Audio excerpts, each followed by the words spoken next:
नमस्कार। आज का विषय है दान का महत्व। मन के हारे हार है, मन के जीते जीत, परमात्म को पाइए मन ही के प्रतीत। अगर हम अपनी जीवन यात्रा को सुखमय बनाना चाहते हैं तो हमें अपनी सोच को बहुत शक्तिशाली बनाना होगा। अगर हमारी सोच शक्तिशाली होगी तो जीवन में आने वाली मुश्किल से मुश्किल समस्या भी हमें बहुत छोटी लगेगी। मेरी एक सहेली है, उम्र है लगभग 55 वर्ष। रोज़ मंदिर जाती हैं, भगवान को मानती हैं, बहुत स्वस्थ, हर काम में बिज़ी, पॉजिटिव एनर्जी की। लेकिन पिछले साल सुनने को मिला कि उसे कैंसर हो गया और वो भी आखिरी स्टेज में। बचना मुश्किल है। सुनकर बुरा तो लगा, लेकिन क्या कर सकते थे। बच्चों ने इलाज कराया, ठीक हो गई। जब ठीक होने की खबर मिली वो भी अच्छा लगा। टाइम तो लगा, शायद 8-9 महीने लग गए उसे ठीक होने में। अब जब हमें पता चला कि ठीक है तो हम उसे मिलने गए। मेरी 2-3 और सहेलियां भी जो हम उम्र थी उससे मिलने के लिए गई। जब हम उससे मिलने के लिए गए तो हमने देखा वो निश्चिंत बगीचे में टहल रही हैं। बहुत अच्छा लगा उन्हें देखकर। उसके बाद हम आंगन में बैठ गए। बहू चाय नाश्ता लेकर आई। हम चाय पी रहे थे, चाय का आनंद ले रहे थे कि हमारी ही सहेलियों में से एक ने बोला कि तुम तो भगवान को इतना मानती हो, भगवान पर इतना विश्वास करती हो, दान पूजा भी करती रहती हो, फिर तुम्हें क्यों बीमारी आई। लेकिन उस मित्र के चेहरे पर शांति के भाव थे। वो बड़े प्यार से बोली कि ये मेरे भगवान की और दान की महिमा ही तो है जो मैं तुम्हारे साथ बैठकर चाय की चुस्कियाँ ले रही हूँ और हम सब मिलकर चाय का आनंद उठा रहे हैं। अगर कोई और होता जो भगवान को नहीं मानता तो शायद वो उस जहाँ से वापस नहीं आता जहाँ से मैं वापस आई हूँ। और घर में अगर एक भी संस्कारी जीव होता है जिसको दान का महत्व पता होता है तो वो पूरे परिवार को तार देता है। इस बात को हम एक कहानी के माध्यम से समझते हैं। एक सेठ थे, उनकी 4 बेटियां थी।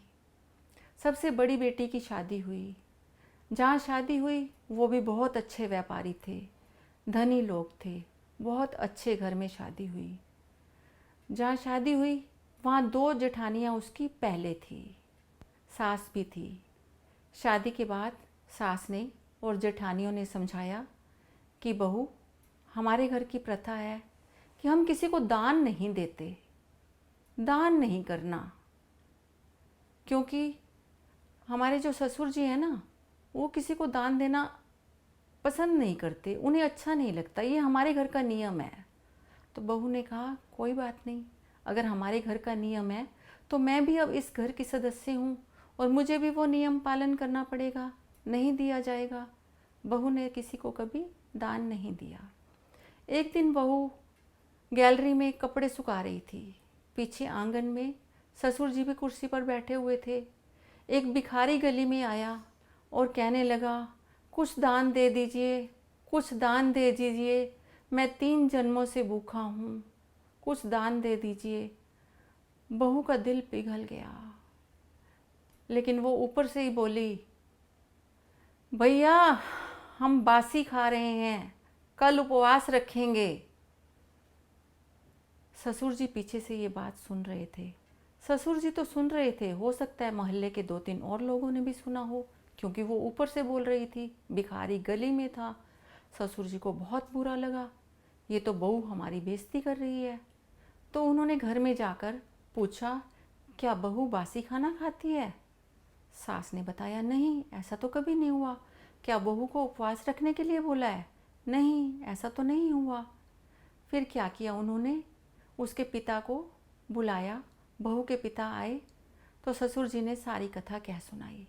देखिए, ना तो हम इससे व्रत रखवाते हैं और ना ही हम बासी खिलाते हैं, फिर पता नहीं इसने ऐसा क्यों कहा भिखारी को। पिताजी को भी विश्वास नहीं हुआ, लड़की बहुत संस्कारी थी, वो ऐसा काम कर नहीं सकती। पता नहीं उसने ऐसा क्यों कह दिया। उसे बुलाया गया, उससे पूछा गया, बेटा तुमने ऐसा कहा है? उसने सिर झुकाया और नम्रता से उत्तर दिया, हाँ पिताजी, मैंने ऐसा कहा है। तो वह कहने लगे, ऐसा क्यों कहा? वो कहने लगी, जो भिखारी आया था, जो ये बोल रहा था मैं 3 जन्मों से भूखा हूँ, उसने 3 जन्मों में दान नहीं किया, क्योंकि एक बार तो उसके पास बहुत पैसा था और उसने दान नहीं किया। अगले जन्म में उसे पैसा मिला ही नहीं तो दान कैसे करता? अब ये उसका 3रा जन्म है। तो वो ये बोल रहा था और मैंने उसको ये बोला, हम बासी खा रहे हैं, कल उपवास रखेंगे। बासी इसलिए बोला कि हमारा जो पिछले जन्मों का दान कर्म किया हुआ है वो हमें इस बार मिल रहा है, लेकिन अब हम दान नहीं रख कर रहे तो अगले जन्म में हमें उपवास रखना पड़ेगा, भूखा रहना पड़ेगा हमें भी, क्योंकि हम अपने जन्म के लिए कुछ कर ही नहीं रहे, कोई कमाई ही नहीं कर रहे अगर मानुष जन्म मिला है तो। ससुर जी को लगा कि ये बात तो इसने बिल्कुल सच कही है। ससुर जी मानने लग गए कि हाँ, वास्तव में मैं तो दान करता नहीं हूँ। अगर दान का फल ही मिलता है तो वास्तव में तुम मेरी बहू नहीं, बेटी नहीं, मेरी गुरु हो। और आज से तुम्हारा जो दिल करे, क्योंकि हमें भगवान ने इतना कुछ दिया है, हो सकता है हमारे पिछले कर्मों का फल है और हम चाहते हैं हमें आगे भी मिले, इसलिए आज से तुम्हारा जो भी दिल करे वही दान किया करना। और वह खुद भी दान दक्षिणा में विश्वास करने लगे। धन्यवाद।